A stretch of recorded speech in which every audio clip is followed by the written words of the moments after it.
My name is Shelby. I'm a managing partner at Education Elements. And if I were a weather forecast, I think I am partly cloudy with clouds removing. I don't know what they call that, where the clouds go away, but that's my forecast. Megan, you want to say hi and check in this morning? Yes. Hi, everybody. Thanks for joining us. I'm Megan Campion. I'm an associate partner at Education Elements, and my weather forecast for today is sunny and cold. Good one. So we are talking about how everyone belongs in data culture today. And Megan and I are slightly obsessed with Mr. Rogers. And so we're going to have a few references to him today. But our goal here is to talk about just that, how we feel like everyone does belong in a strong data culture. I'll tell you more about what that journey is going to look like through this webinar here in a second. If you haven't had a chance to check in, we'd love for you to do that in the chat box if you're just joining us. Just let us know where you're joining from and what your role is in that district. Megan and I would love to continue this conversation with you after today. So when you get these slides, which everyone will get the slides and the recording of today's webinar in your email once our webinar completes, you'll have access to our contact information. So email, Twitter handle, we'd love to engage with you on social media and just answer any follow-up questions you have after you hear our content today. We also love engagement throughout this conversation. So as you think of responses to what we're saying, as you have questions, please use that chat feature as much as you'd like. We'd love to. That's why there's two of us. One of us will be talking. The other one of us is happy to respond to questions and react to your thoughts. Just be sure, again, that you're using that you're setting the to all panelists and participants so that we can all see those reactions and questions there. So just a little bit about Education Elements. If you are not familiar with us, we are an education consultancy that works all over the country. We're pretty proud of our reach. We are working with over 1,000 schools that represent more than 250 school districts. So I have a puppy that just joined our webinar over here. Hopefully he'll be quiet for us, in over 37 states. And that work looks very different across all of those different school systems and schools, everything from working around teams and culture and equity. We did a lot of return to school planning, and which is now kind of turning into strategic planning in a lot of places. But we did get our start in personalized learning and designing and implementing instructional programs 10 years ago. We're actually about to celebrate our 10-year anniversary at the end of this year. But what I think is most important to know about us, especially as you hear this content today, because I think it very much shapes how we think about these topics, is that we believe in the power of responsive organizations, and all of our work is designed to helping school systems become more responsive at every level. So at the classroom level, that means becoming more responsive to students' needs and how those needs evolve every day. That shows up in a lot of our instructional program design, certainly our personalized and blended learning practices, all the way up to, we talk about responsive leadership at the school and the district level, creating teams that function in a very responsive way.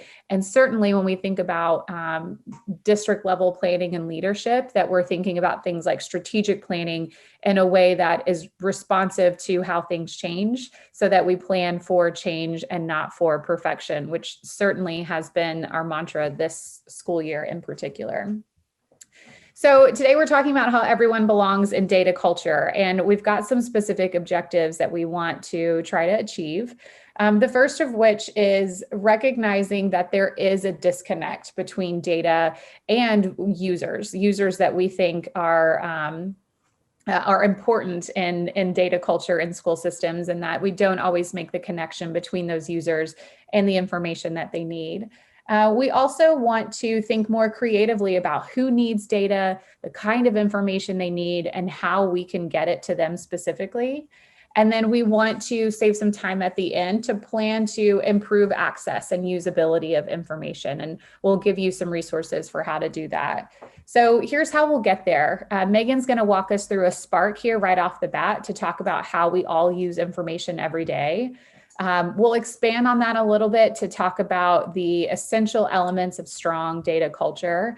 And then also hone in on a user-centered approach to thinking about data in schools. And then finally, we'll set up a practice opportunity for you to think about how to use data in your schools to create a specific kind of change that you want to see. So with that, I'm going to turn it over to Megan and let her talk about the universality of data and that spark to get us thinking about how we all use information every day. Yeah, thank you. So when we're thinking about the universality of data, it's possible that maybe you have had a reaction to data that is something like the reaction shared in this cartoon. I'll give you a second to look here. I think a lot of people hear the word data and imagine that it's going to be dry and irrelevant and not very clear what they can do with it. And so it is not uncommon to feel kind of exhausted by like the idea of reviewing data, a little overwhelmed, and then ultimately like a little detached from data. You think it's something that doesn't have a whole lot of intersection with what you do unless your job title has data somewhere in it. And what we wanted to be reflecting on is the fact that we all use data every day.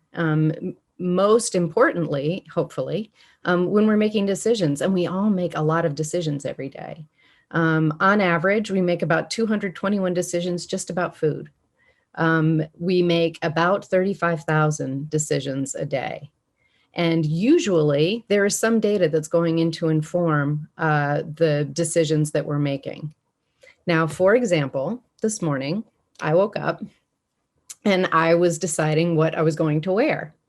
And in making that decision, I first wanted to know how cold was it going to be today. So I checked and saw that by my metrics, it's really cold today, which means it's 55 degrees where I am. But that's cold enough for me to wear long sleeves.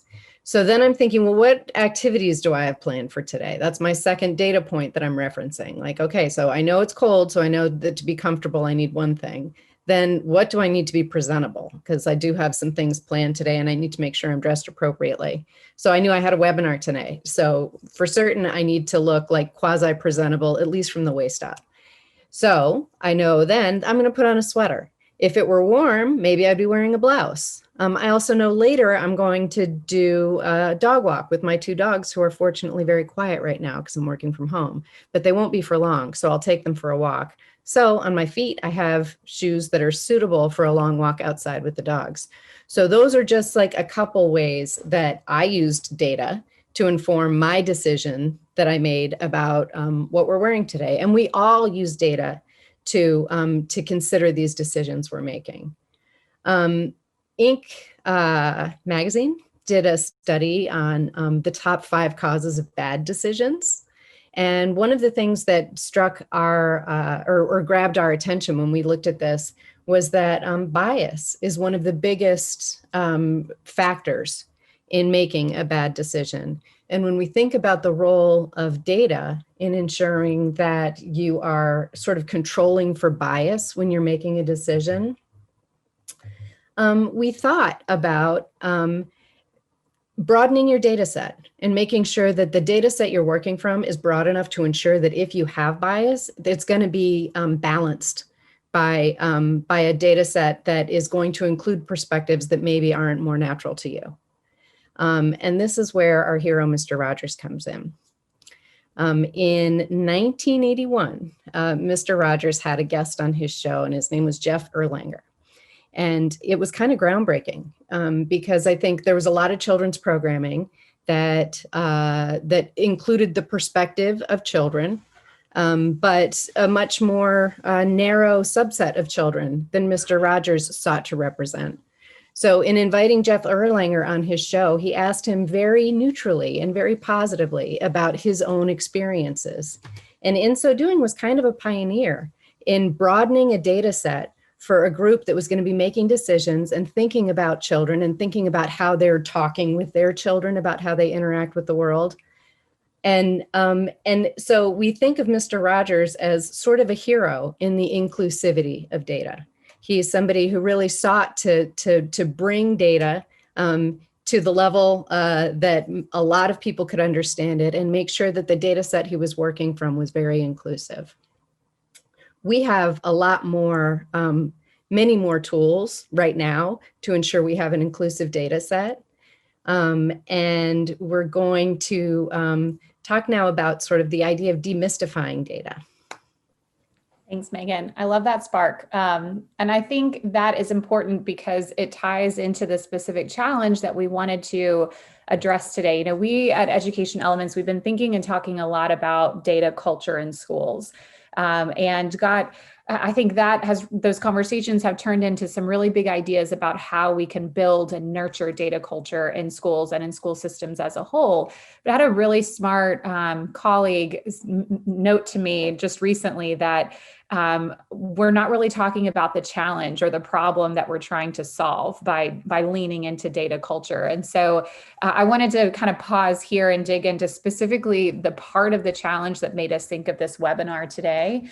And that is that there is this perception that only certain people belong in data or in data culture, that it really only, whether you have a right to it or a skill for it or for a number of reasons, that it belongs, there's only certain people that belong in that realm.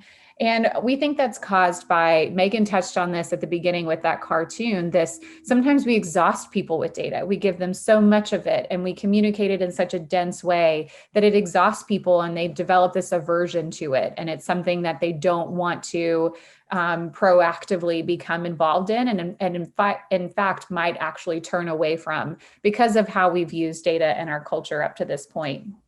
I think there is sometimes data intimidation that we create, whether that is because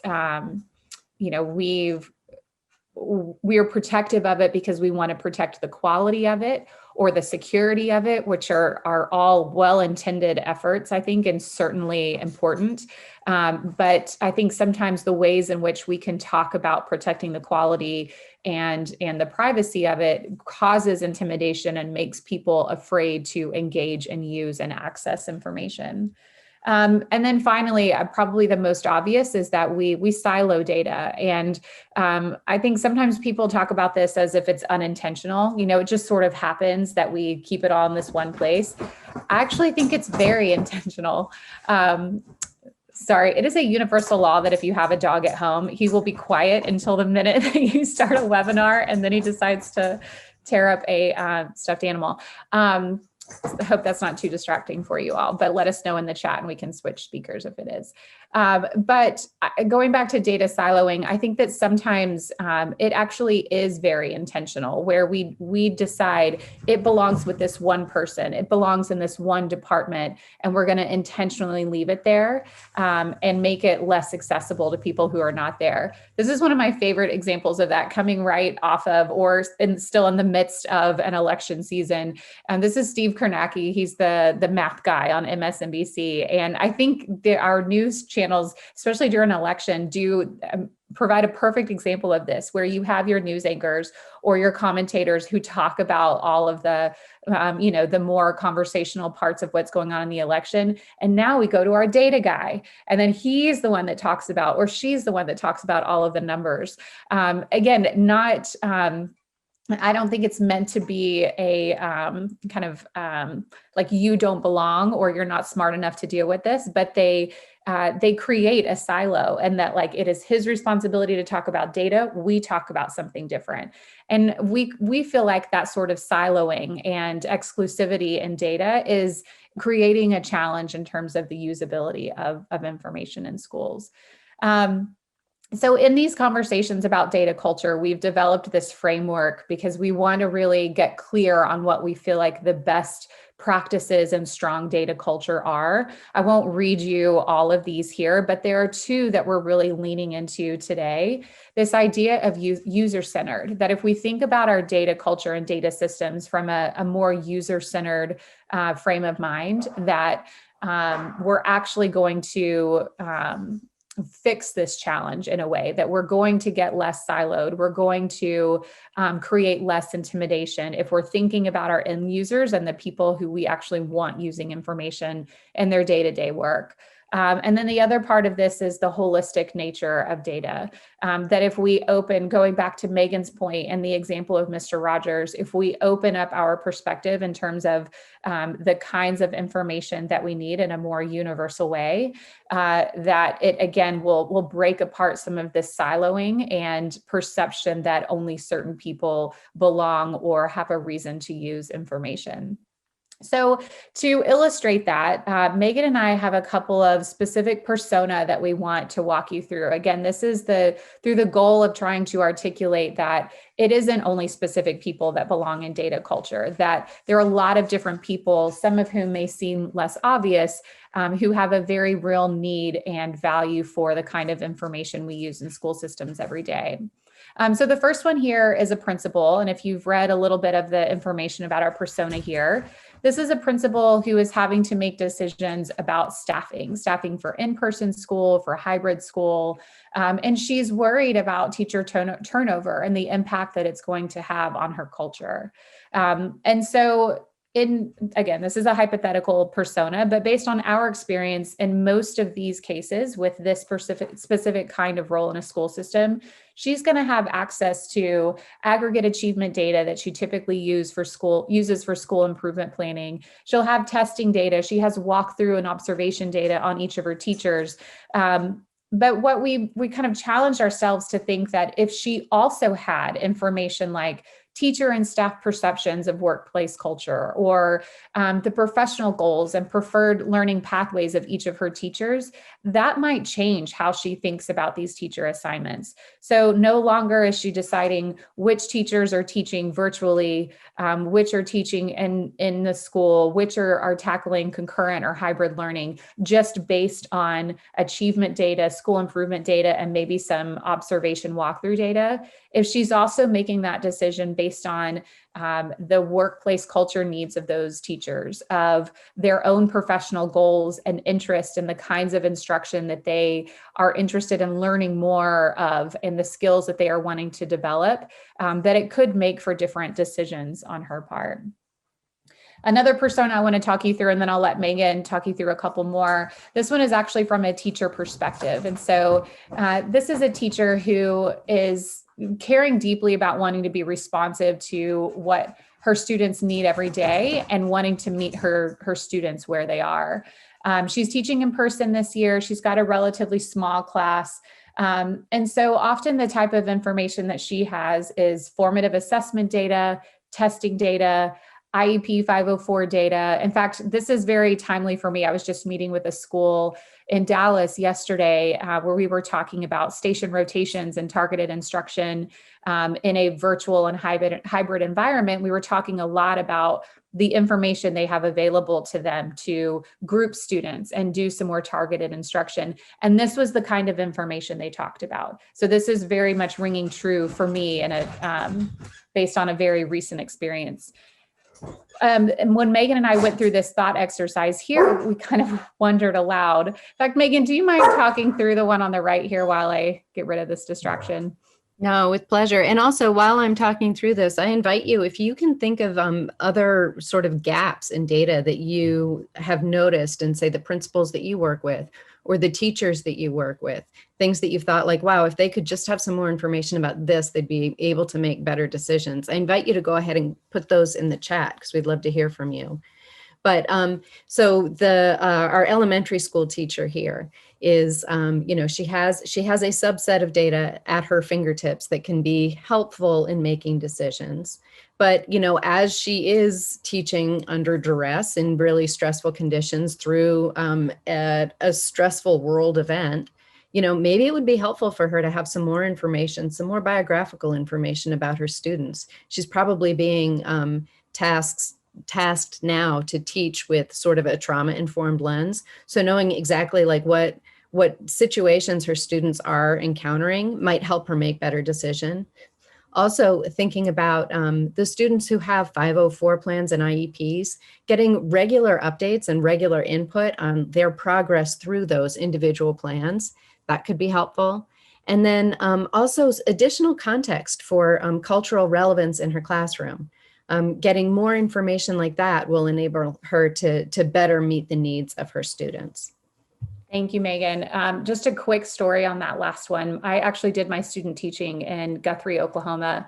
And I remember it was an 8th grade classroom, and there was a student in this class. I didn't know this until the very end of my student teaching, but he actually had lived on a reservation for most of his life, had gone to school on the reservation, and that 8th grade year was his first year to be in a non-reservation school. So the first time that he was in a school that was majority white, that was not, again, like physically located on his reservation. And so that was an element of his cultural relevance that, had I known at the beginning of our time together, I might have approached, I think, my instructions, certainly the social and emotional supports that I provided through that school year, it would have been very different. And so I think these are the kinds of data and information we're wondering aloud about in terms of how we can help inform teacher decisions, thinking a little bit differently about those.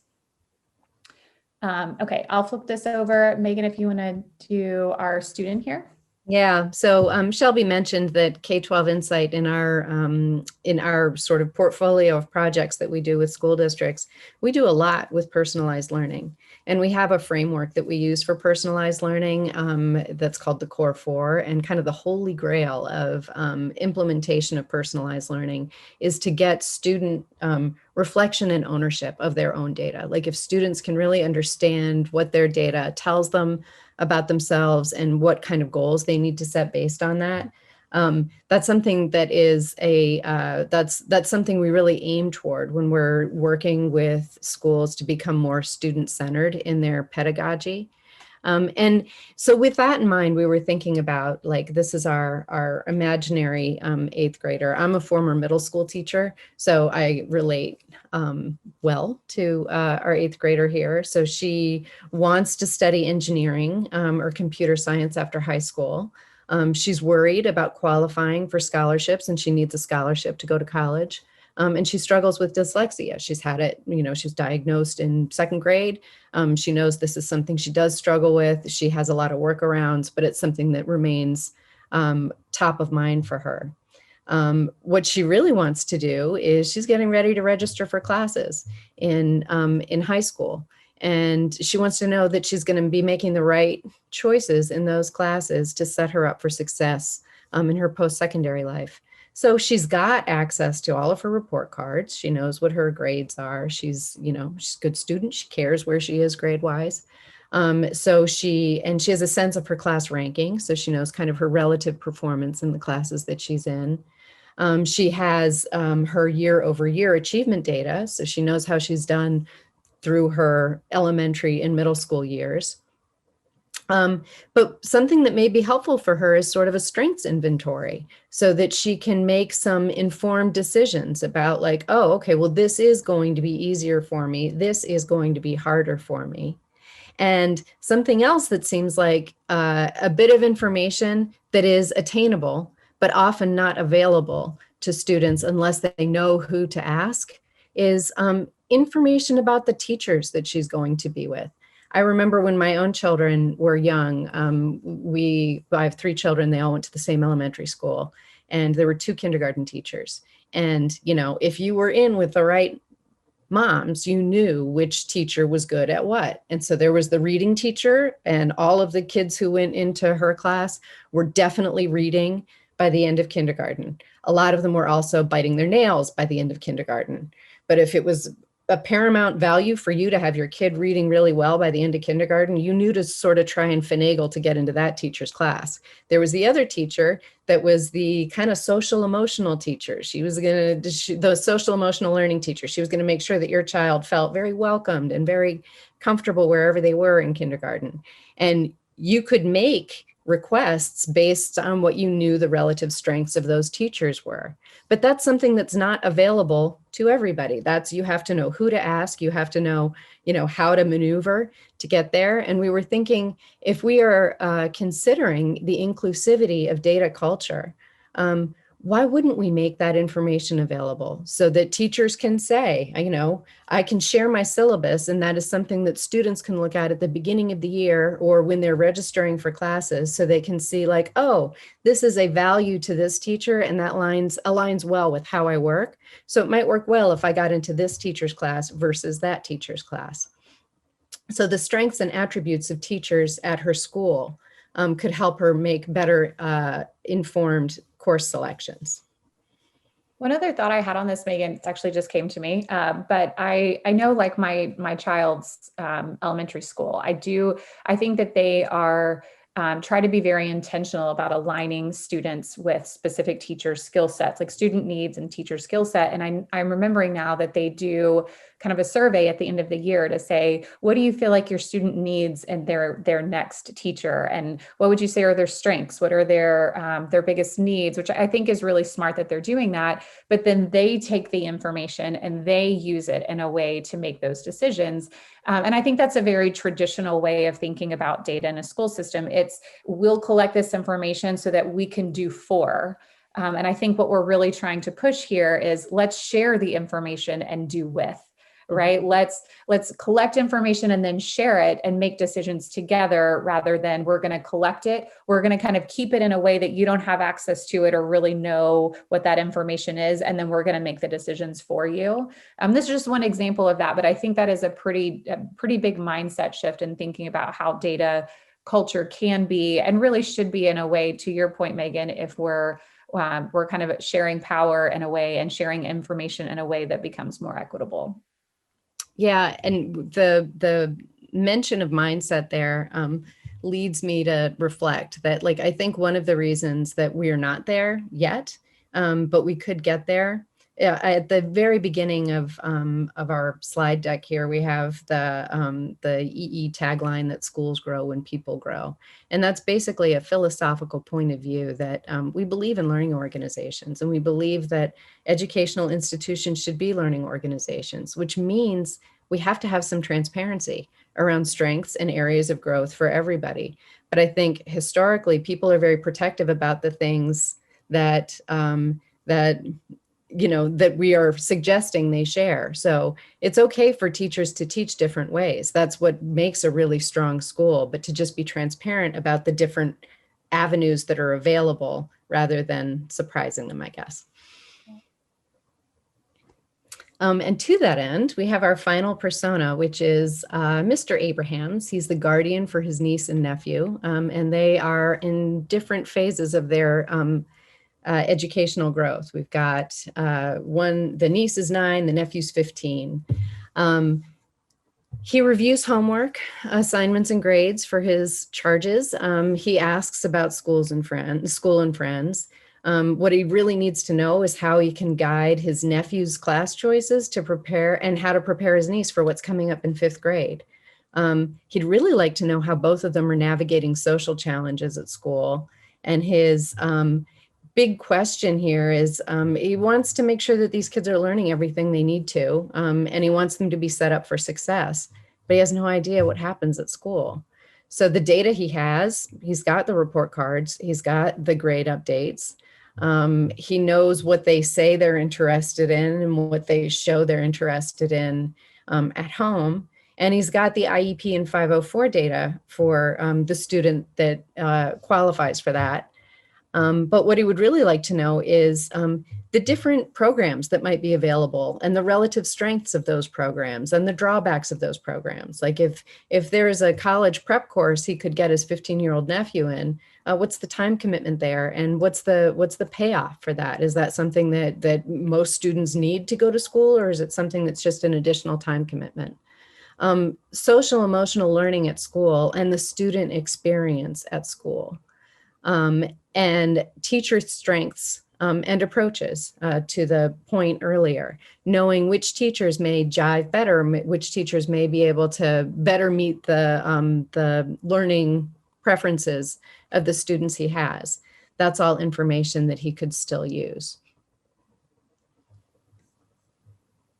Thanks, Megan. So we're going to, this is kind of our like third section here. If you remember that journey I laid out in the beginning, we want to talk a little bit about how to democratize data, to make it something that is accessible to everyone, and how that can actually lead to the change that you're wanting to see in your school, within your team, and your district as a whole.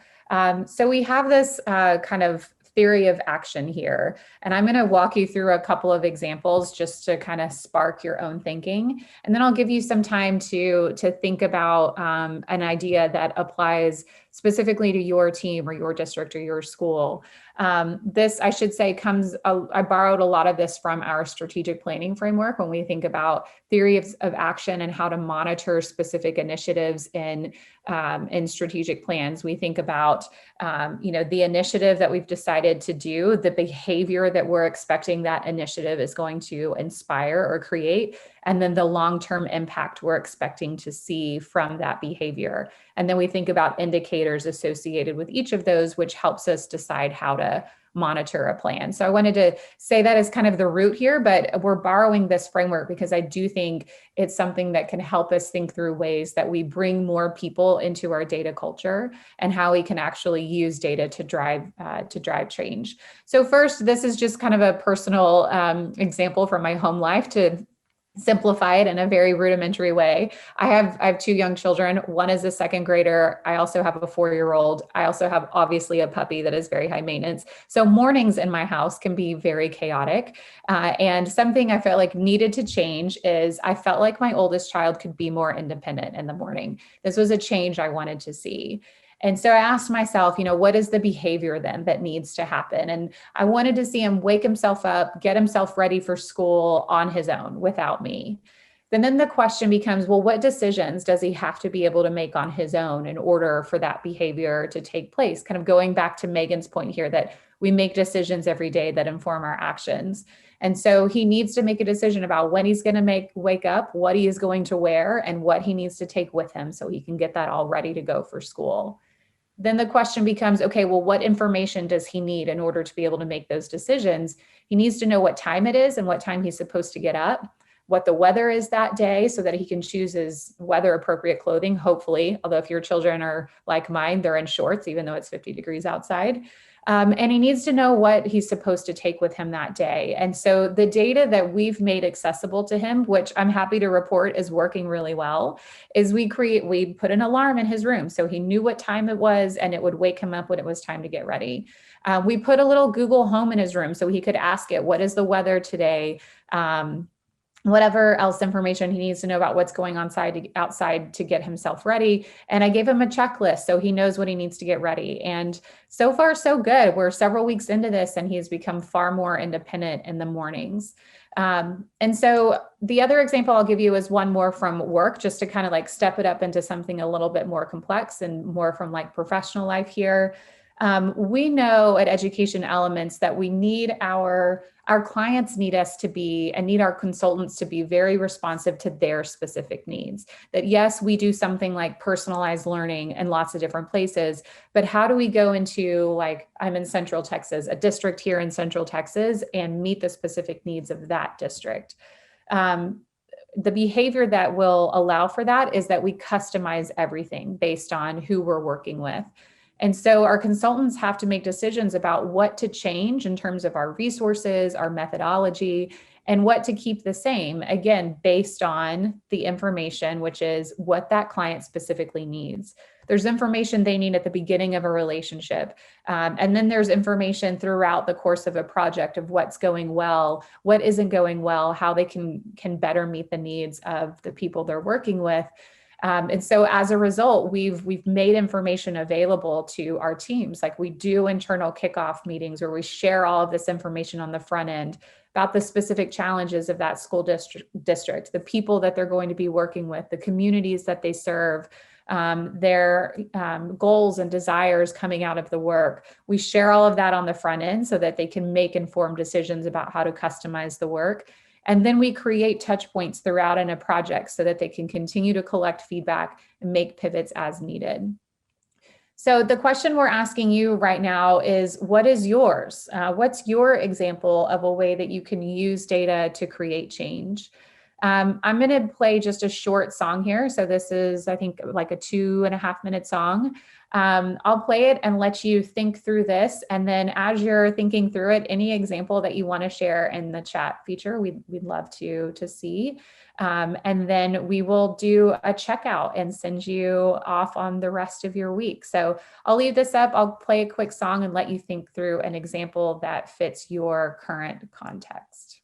So data is objective, but interpreting data is subjective. How do we reconcile this disparity?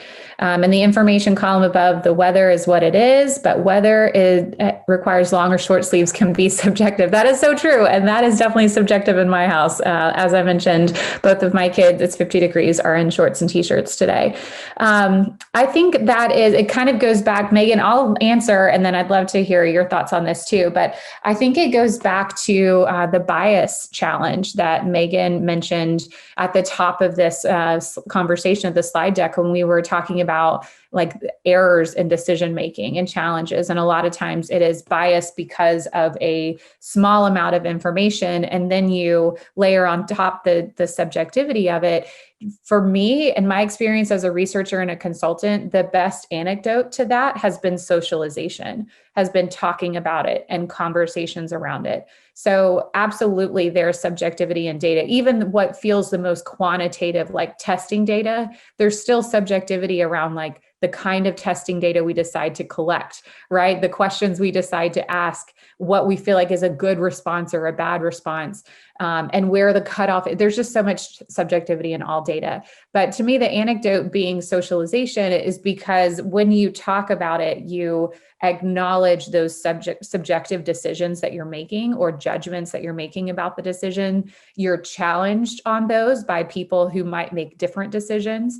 And I think, again, the solution here is not to like find the right answer, but to acknowledge all of the bias and the subjectivity that's going into the decision and still be okay with the decision. Still feel like, okay, there's a bias here. I'm being subjective about this. This is a judgment call, but we're still going to go with this judgment call, or maybe we're going to go with this one instead because we've named all of our biases, we've named our subjectivity, and we still feel like we're making the most informed decision having called all of those out.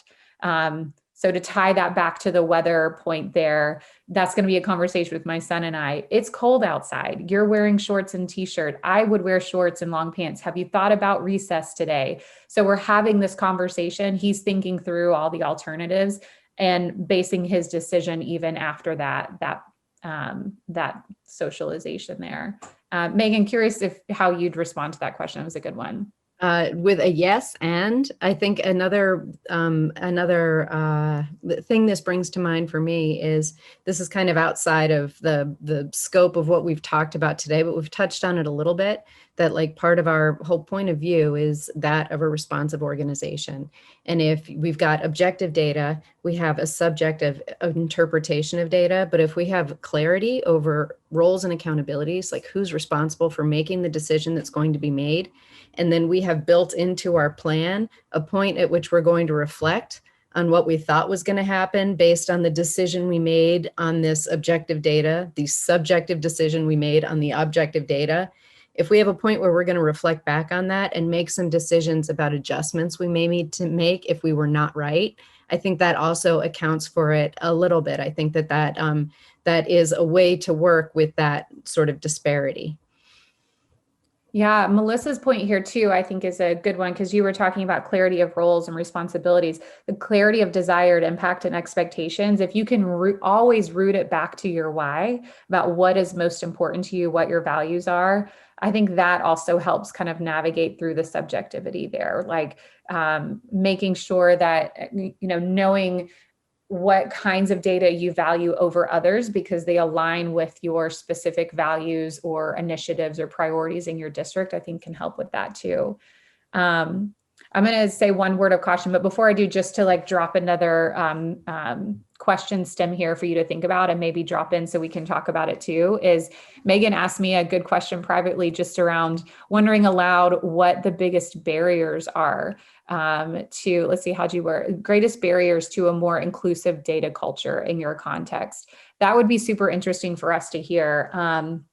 So if you think of one, drop it in the chat. We'd love to talk about it. But one, I guess, what word of caution I was going to say about the socialization part of neutralizing data and subjectivity is I think that's where we get into that data intimidation problem too. I think that's often where you have people, especially in like a hierarchical organization, who have more power and influence, who will sort of dominate that type of socialization and conversation.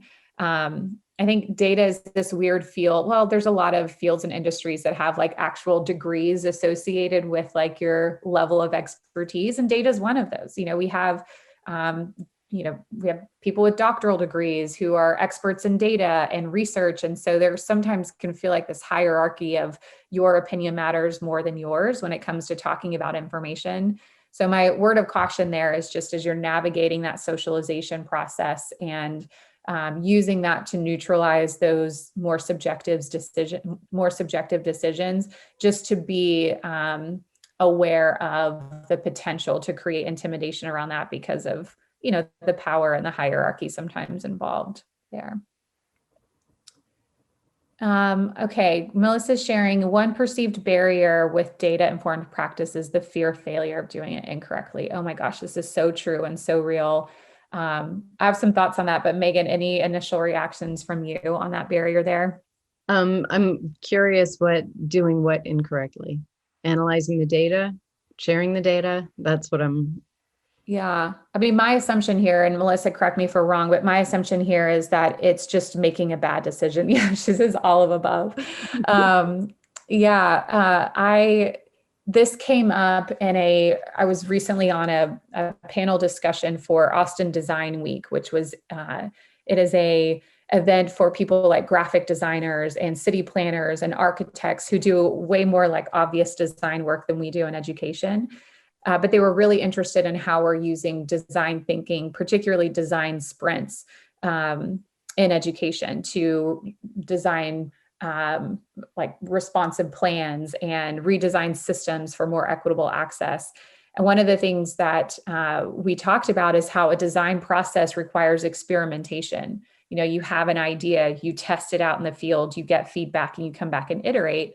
The hardest part of that in education is experimentation or testing requires tolerance for failure, for getting it wrong, and being okay with that. So we were talking amongst our panel, and I had a principal and a district leader about how they manage that. And the school principal, who actually is she works in a very low income but high performing area. It's kind of an anomaly as far as schools go. And she said that the status quo and not testing and not taking risk is worse than taking a chance and failing at something.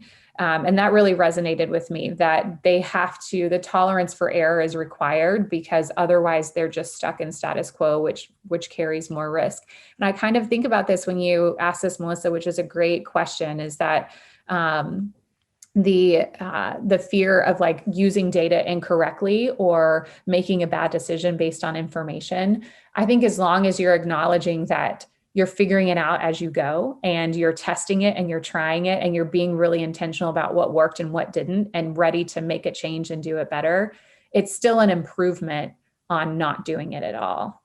I don't know if that made any sense at all, Megan, or if there's anything that you want to add to that response there.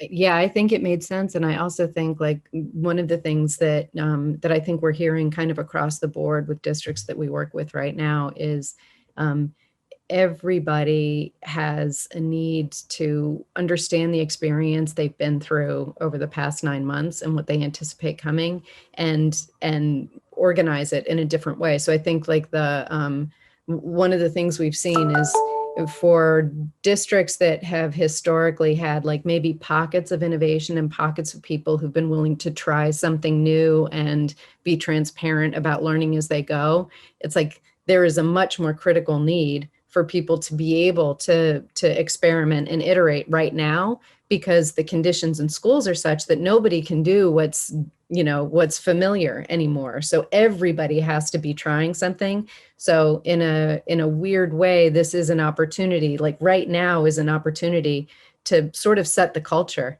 that like willingness to try is better than the status quo. Yeah, thanks for sharing that. I think this last point from Christine, which is a really great one here around just the capacity for data analysis, and that can be a barrier, that there's oftentimes is an expectation that someone else will do the analysis and the collection of the data and the analysis and present it in a way, share it out so that it's very immediately usable. I think this is something we're still trying to figure out, to be honest, as we're thinking through what strong data culture looks like.